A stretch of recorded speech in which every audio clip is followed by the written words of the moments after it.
Las biomoléculas son las moléculas que constituyen a los seres vivos y se clasifican en dos grandes bloques, inorgánicas y orgánicas. Las inorgánicas están constituidas por el agua, los gases y las sales minerales. Nosotros nos vamos a centrar en el estudio de las biomoléculas orgánicas, constituyentes fundamentales de la célula, los glúcidos, lípidos, proteínas y ácidos nucleicos. Lo primero que apreciamos de estas biomoléculas orgánicas es su extrema complejidad, y esto se debe a su particular constitución. Se asocian en lo que se conoce como polímeros. Poli significa mucho y mero significa unidad. Entonces están compuestos de muchas unidades. Las unidades se les llama monómeros. Podemos hacer una analogía aquí como que estos vendrían a ser los eslabones de la gran cadena que vendría a ser el polímero. Al terminar la clase tú vas a saber identificar cuáles son los monómeros de cada uno de estas biomoléculas orgánicas y sus principales características. Muy bien, entonces empecemos con los carbohidratos o glúcidos. Y esta es la clasificación más sencilla que hay. Se les clasifica así: monosacáridos, ¿verdad?, que vendrán a ser las unidades. Oligosacáridos, oligo es poco, o sea, abarca desde 2 unidades a 2 sacáridos hasta 10, deca es 10. Pasado más de 10 de esas unidades, tenemos a los polisacáridos, que vendrán a ser cadenas fabulosas de unidades. Muy bien, ¿cómo se clasifican los monosacáridos? Y aquí hay que hacer una introducción a la química. Si terminan en este grupo, se le llama el grupo CHO, ¿verdad? CHO, se llama aldosas.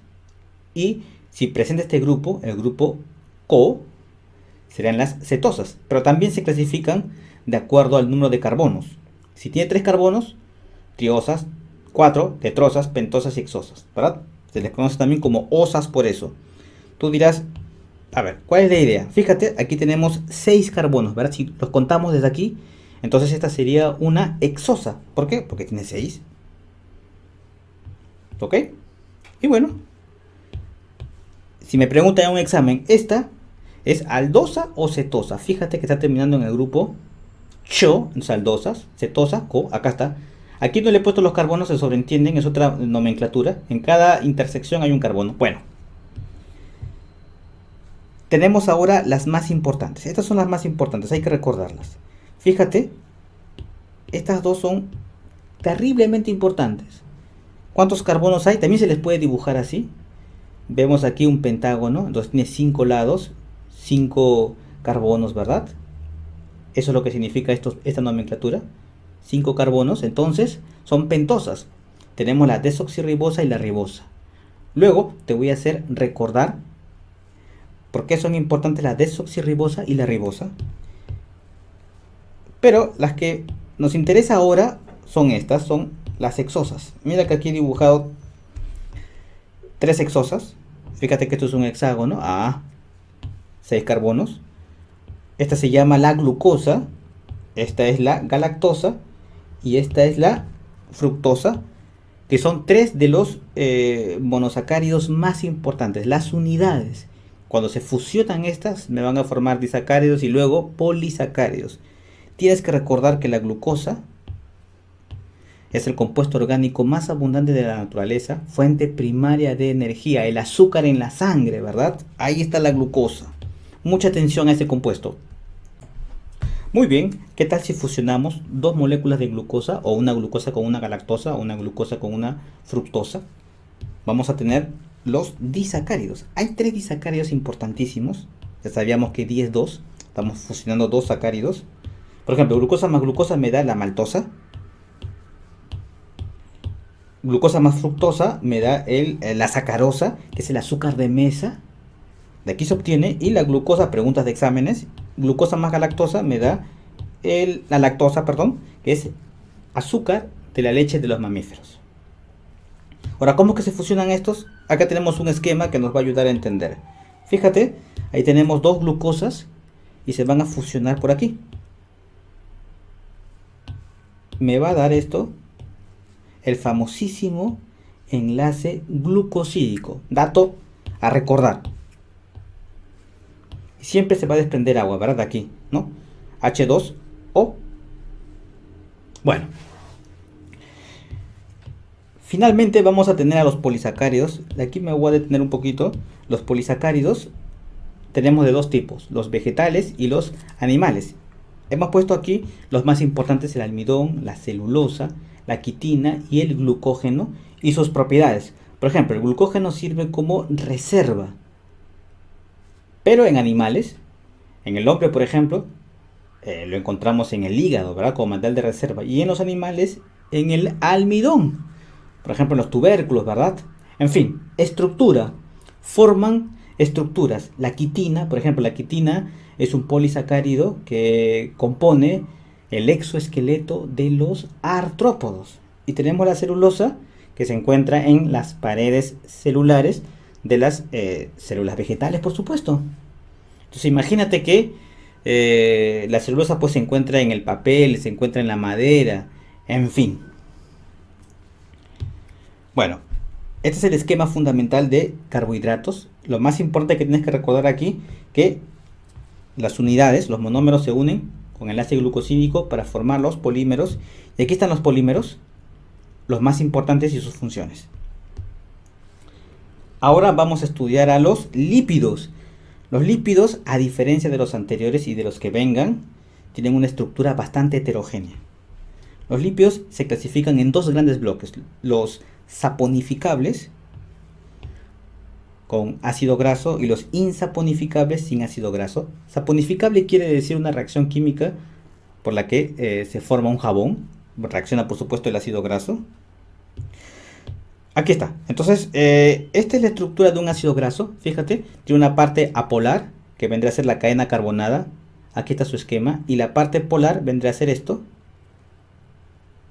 Esta estructura que está aquí. Muy bien. El ácido carboxílico. Estos, a su vez, se clasifican los saponificables en simples y complejos. Los simples son los acilglicéridos. ¿Qué es un acilglicérido? Pues bien, un acilglicérido es la fusión de una molécula de alcohol, aquí está el glicerol, con un ácido graso mediante una reacción de esterificación. Fíjate que cuando pasa eso, voy a formar las grasas. La grasa más simple es el triglicérido, principal reserva energética que se encuentra en la sangre. Cuando vas a la clínica, no dice nivel de grasa, sino dice triglicéridos, ¿verdad? Estoy con los triglicéridos subidos. Muy bien, entonces esto es lo que se conoce como la grasa. Tenemos los aceites, líquido, ¿verdad? Sólido, líquido, en fin, las ceras. Luego tenemos los lípidos complejos, que aparte de estar compuestos de carbono, de hidrógeno y de oxígeno, le agregamos, por ejemplo, fósforo, le agregamos algunos azúcares. Estos son importantes porque se encuentran en la membrana celular, en la bicapa lipídica de la membrana celular, y son los responsables de las propiedades que tiene la membrana celular. Eso lo vamos a ver más adelante. Entonces forman parte de la bicapa fosfolipídica. Muy bien, y luego tenemos este otro grupo que no tiene prácticamente casi nada que ver con el primero, los insaponificables, y tenemos ahí a los esteroides, las prostaglandinas y los terpenos. Los esteroides se van a derivar de esta estructura.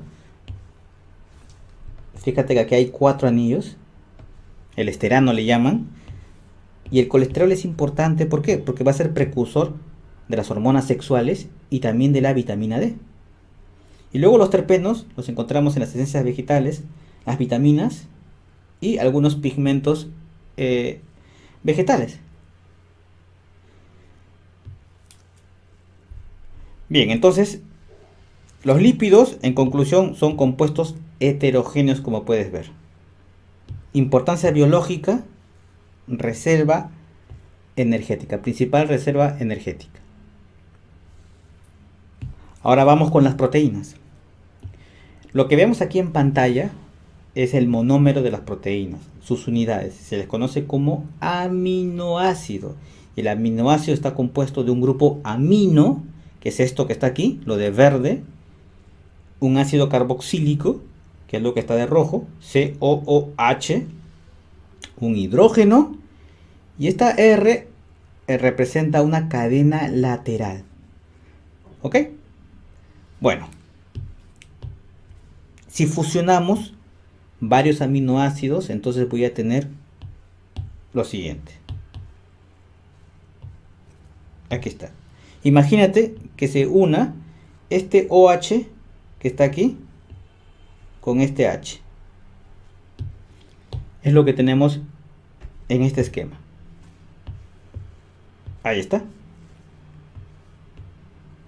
Al fusionarse me va a formar lo que se conoce como el enlace peptídico. Entonces vamos a obtener aquí un polímero que aquí se va a llamar un polipéptido. Este polipéptido es la proteína. Muy bien. Importante que recuerdes la estructura de los aminoácidos y el tipo de enlace es enlace peptídico, así como en los carbohidratos o glúcidos era el enlace glucosídico. Bueno, tipos de proteínas. Por su constitución tenemos las proteínas fibrosas, de acuerdo a su estructura, ¿verdad? O las proteínas globulares. Las proteínas fibrosas, por ejemplo, la queratina, que cumple una función estructural, la que forma el cabello, ¿verdad? Las uñas. El colágeno, que también es estructural. La miosina y la actina, que tienen una función de contractibilidad. La elastina, que permite hacer muecas, la que te permite. Y las globulares, tenemos por ejemplo la ovoalbúmina de reserva, la hemoglobina que funciona transportando gases, función importantísima por supuesto, la caseína en la leche de reserva, la insulina que tiene una función netamente hormonal, los anticuerpos participan en la defensa y las enzimas que son catalizadores, esto quiere decir aceleran las reacciones. Fíjate la complejidad y sobre todo la gran cantidad de funciones que cumplen las proteínas. Bueno, vamos ahora a estudiar a los ácidos nucleicos. Esto que hemos puesto en pantalla vendría a ser su monómero. Y es así como uno tiene que estudiar las biomoléculas orgánicas. Primero es un monómero, luego cuando se fusionan el enlace, ¿verdad? Y después las estructuras generales. Entonces, ácidos nucleicos, tenemos un monómero. Fácilmente podemos identificar aquí tres porciones. Esto es la pentosa. ¿Recuerdas? Yo te dije que ibas a, ¿sí? Te iba a hacer recordar lo que vimos en los glúcidos, ¿verdad? En los carbohidratos. Aquí tenemos una pentosa, 5 carbonos. Esto que está aquí es una base nitrogenada.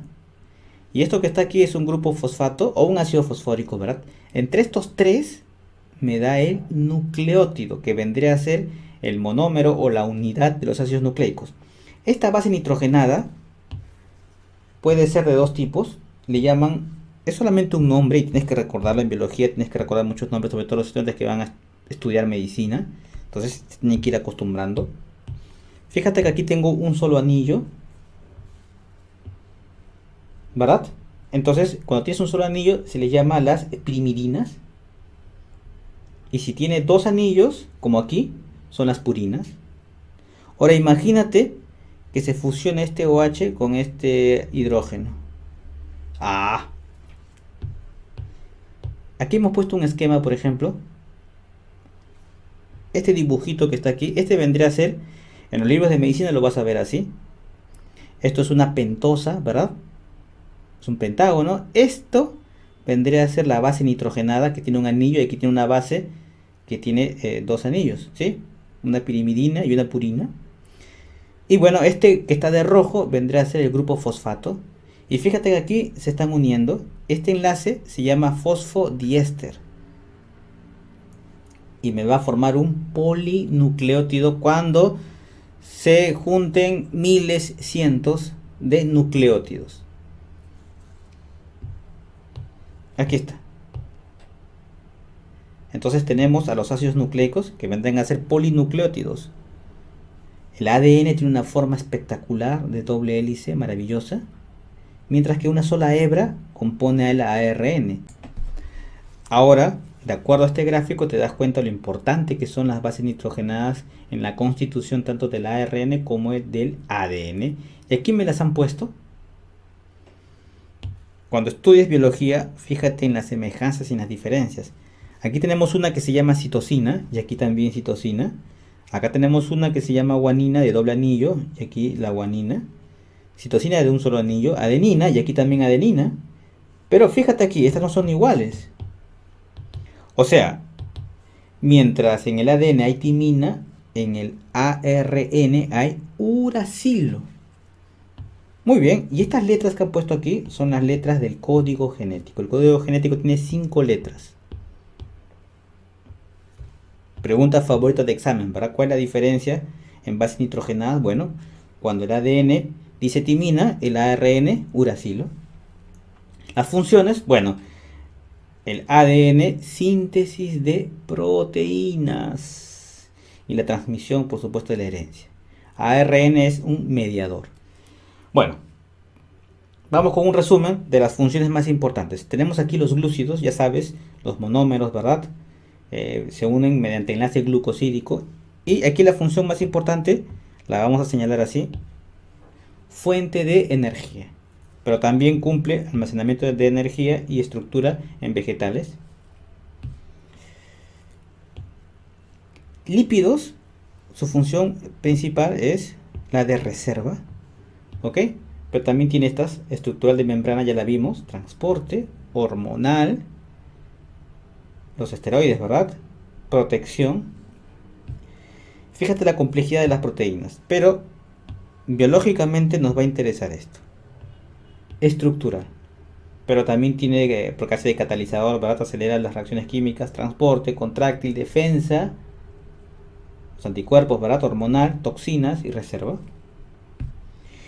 Y de los ácidos nucleicos, pues tenemos el ADN, duplicación, la herencia y la síntesis proteica. Y ARN es intermediario en la síntesis proteica. Bueno, entonces hasta aquí un repaso acelerado de lo que significa las biomoléculas orgánicas. Esto que vemos en pantalla vendría a ser la glucosa, ¿verdad? Este vendría a ser un ácido graso. Aquí tenemos un aminoácido y por supuesto este es un nucleótido. Ahí está. Esta es una molécula de ADN, por supuesto. Esta es una proteína complejísima. Este vendría a ser un triglicérido. Está compuesto de 3 ácidos grasos y un alcohol. El alcohol lo ponen de rojo. Ese es el glicerol. Y este es un polímero compuesto de una gran cantidad de monosacáridos.